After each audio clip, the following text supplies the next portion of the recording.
Your Steve Jones Show podcast is loading now. The Steve Jones Show podcast is sponsored by Sunbury Motors, North 4th Street in Sunbury, and Sunbury Motors Kia, routes 11 and 15 in Hummel's Wharf.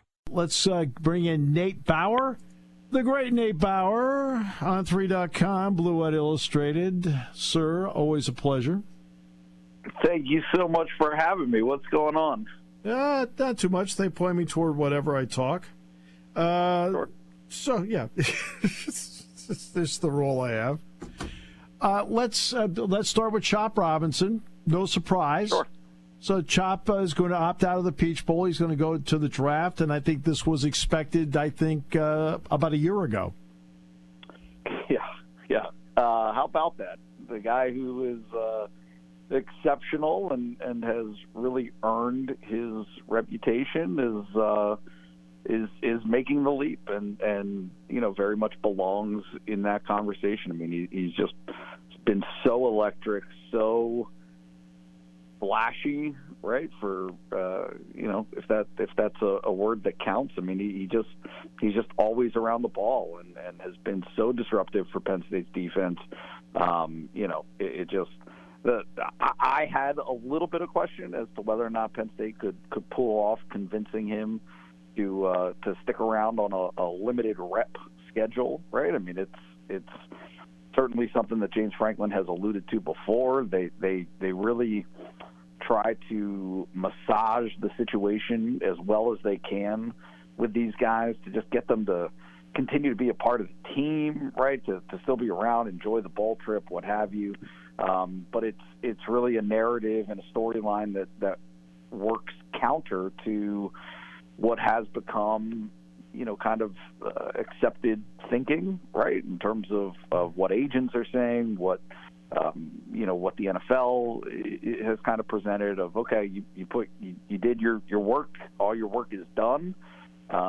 Begin the process, right? Begin the process of maximizing every day and getting yourself ready for certainly the combine and then the NFL draft after that. Yeah, I mean, no question. And James, really starting with Saquon Barkley, that was about the first time we really saw how they worked out the ability to the only guy that opted out of last year's game was Joey Porter Jr. Yep. Everybody else played, and they were able to massage minutes for players along the way. But everybody has their own way of doing it and going about it. And so this is what they decided to do. Interesting because Caleb Williams is opting out of USC's game in the Holiday Bowl, but it looks like Bo Nix is going to play in the Fiesta Bowl. So everybody has to make their own decision. Yep. Yeah, it's I'm just not sure that I'm not sure that there's a defined right way to do it. I think the thing again, the thing that Franklin tries to do is get people to, and when I say people, I mean the player and their family. Look, first of all of these guys have insurance policies, right? They are insured against catastrophe for the season. That is not at issue. You never want to put your guys in a bad position, though, or in a place where they can get hurt or something that would happen to them that would throw off their NFL career. But that's why they handle it the way that they do, right? Having Chop available or anybody else, I'm assuming that this won't be the last one for Penn State. It's just kind of a give and take of how guys feel, how their parents feel, the people around them, and agents, and so on and so forth, as to whether or not it feels like a worthwhile investment on their part to remain part of the program, part of the team until the bowl game ends. So we'll see, right? I mean, Kalen's got a decision to make. Olu is, of anybody, right? He's got the biggest decision to make. But we'll see. We'll see what happens. Does On3.com carry heavy insurance on you and Fitz and Snyder and Pickle? You would hope. We're there's no insurance for us opting out. I can tell you that. But catastrophic injury. I think we're covered. Thank God. Just a thought to throw it out there. What do you think about the matchup with Ole Miss and the Peach Bowl? Yeah, I think it's great for Penn State, and honestly, it's great for Ole Miss. I think it's two programs that I can't remember if we talked after the Michigan game. I feel like we did, where I kind of ran some numbers at that point in the season, and it was incredible how much of a mirror image the two programs were, not from a playing style, any of that stuff, just in terms of perceptions, how perceptions are shaped about top teams, right? Top 10, top 15. Ole Miss was the most direct comp in terms of quality of competition that Ole Miss had to play versus Penn State, what Penn State had played. If you go through the list, right, all of these other teams, the Big Ten East and the schedule that Ohio State, Michigan, and Penn State play is not like anybody else. Bottom line, it is not like anybody else in college football. They are 3 of the top 8 winning percentages in college football over the past 8 years, I want to say. Mm-hmm. Yep. If you look, the SEC West has a great reputation, obviously. The difference between Alabama, LSU, and Texas A&M. Texas A&M is way below the top 8, question. Right? Like no question. It's not remotely close. Yep. LSU's in that conversation. Obviously, Alabama is, but it is a huge departure. And so, wrapping this up, Ole Miss is the only team in the SEC in that conversation. Missouri didn't have to play both Georgia and Alabama. That's right. They are the only ones that did, and so there's kind of a direct corollary there in terms of who they have faced, who Penn State has faced, and the quality of wins that they have.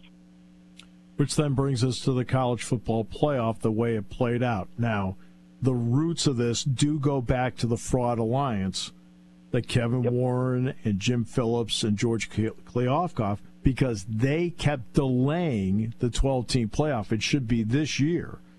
Ole Miss should be getting ready for a rematch against Georgia, and Penn State should be getting ready for a rematch at Ohio State.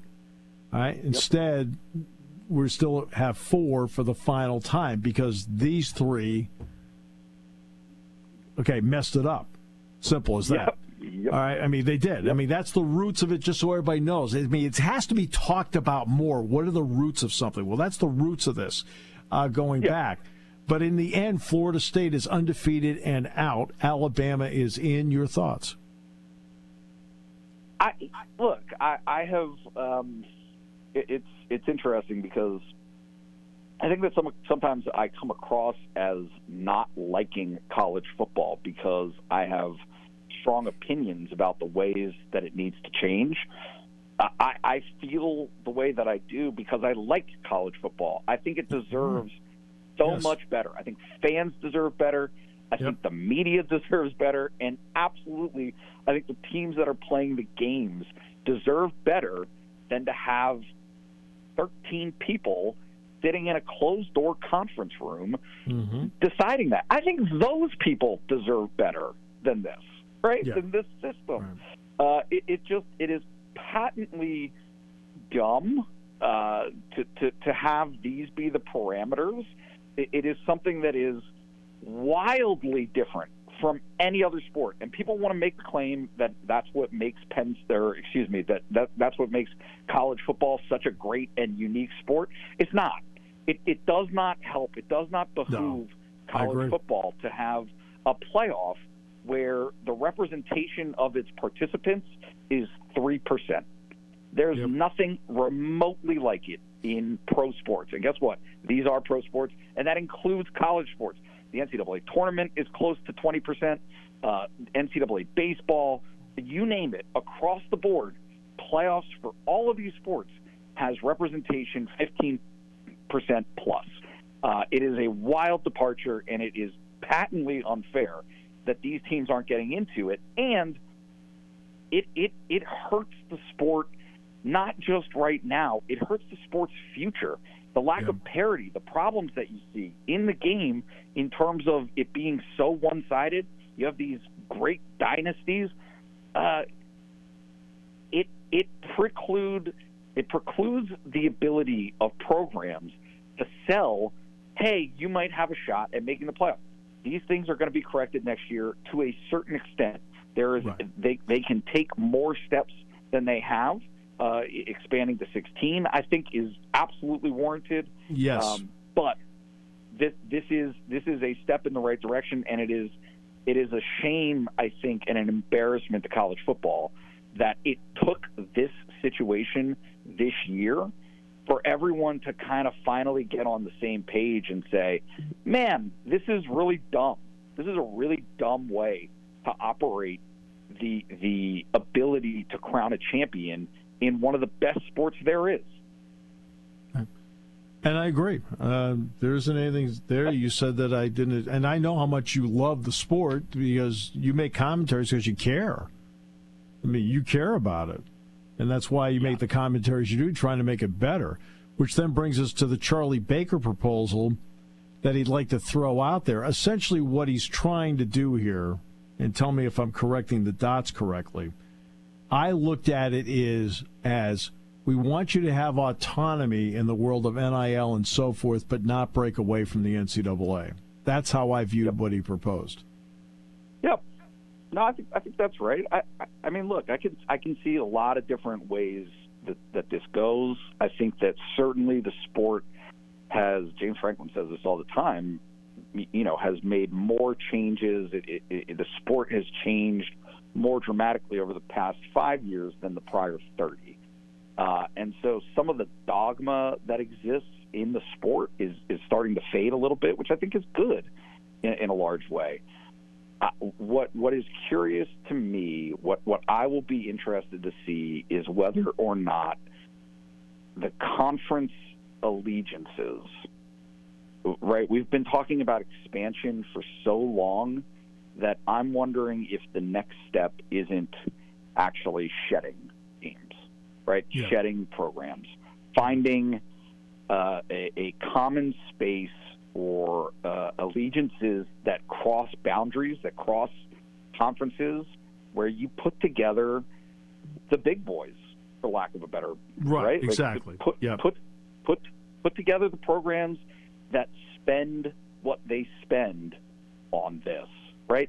Because I actually I see it as not fair in a lot of ways to programs that do things the right way, but will never have the resources of Penn State, right, of Michigan, Ohio State, Alabama, right? And so at what point do you get to a place where it makes sense to have 32 teams, 40 teams, right, who are all kind of who want to participate in that type of a system, and then have a next step down and give them ability to have a championship, to crown a champion of that level of play. Because right now, I just think what you see is you've got a mess in a lot of different directions.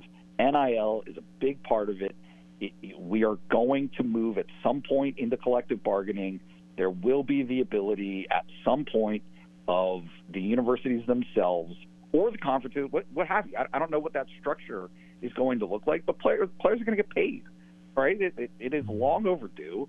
It's just a matter of sorting out how all of this is going to look. But I don't think by any stretch of the imagination that we're done. We're not done. This is going to continue to change.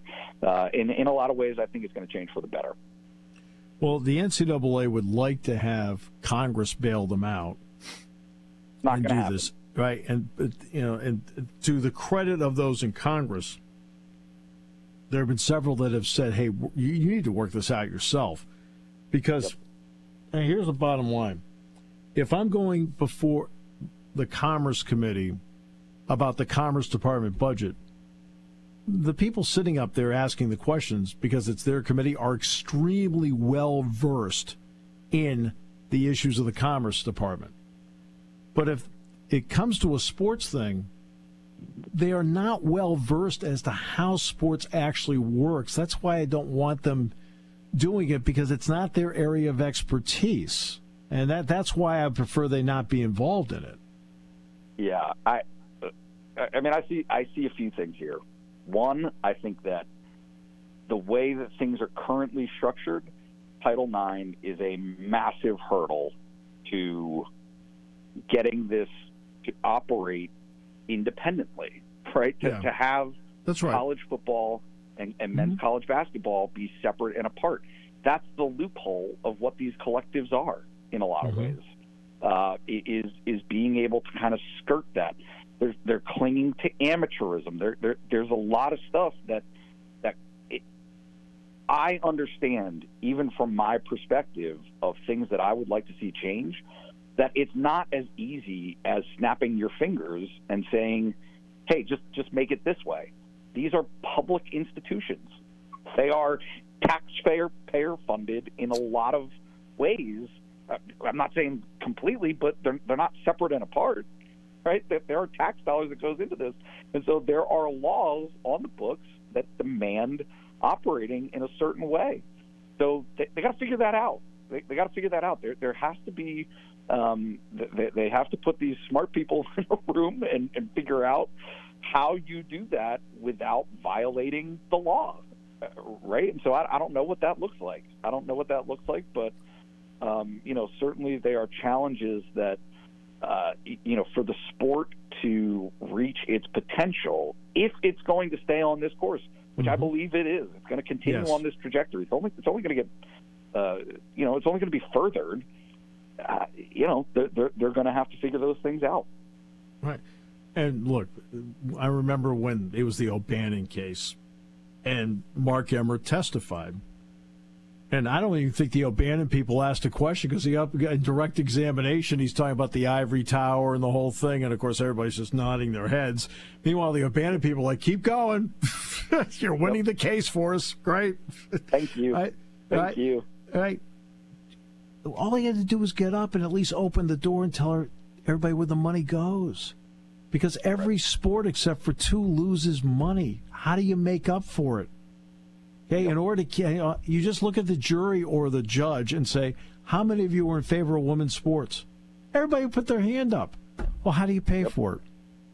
Right, you got to pay for it. This is how we pay for it, and that's what he had to say. And I mean, I think just maybe yesterday, the day before, Oregon has a lawsuit now that they're handling with some of the women's student athletes who are claiming, probably rightfully, that things that are being like you just cannot you're in violation of the law if you are not expending the same resources toward women as you do for men. But you got to it's so tricky because it feels like there's landmines everywhere in the conversation, but there shouldn't be. There is a world where college athletics can continue to exist, resources can continue to exist without making the whole thing crumble, because there is a bottom line reality to this that, like you said, there are 29 other sports. Forget women's, men's. Tennis doesn't exist without football. Right. For either gender. It does not matter. Right. And it is across the board. All of these sports are funded by what happens in basketball and football. And so at some point, rationale has to take over and say, hey, this is how these other things are funded, but exceptions need to be made, right? Something needs to happen to allow a what we all know exists to be true anyway, to finally recognize it as such. Fabulous conversation. I really appreciate it. We kind of went a little far afield in a couple of areas, but I think it was important. No, but I thought it was important to talk about, because these are the big issues that'll shape sports in the future. No doubt. Penn State basketball. Yep. Yeah, we'll talk about that again at some point. Not great, Steve. That's my commentary. Well, see if they can get back on track. How about that? It's an uphill climb, but we'll see. Well, I'll be there to chronicle it, so whatever the climb is. As always. Thank you, my friend. Appreciate you. Appreciate it. Thanks for having me. Nate Bauer. On3.com, Blue White Illustrated.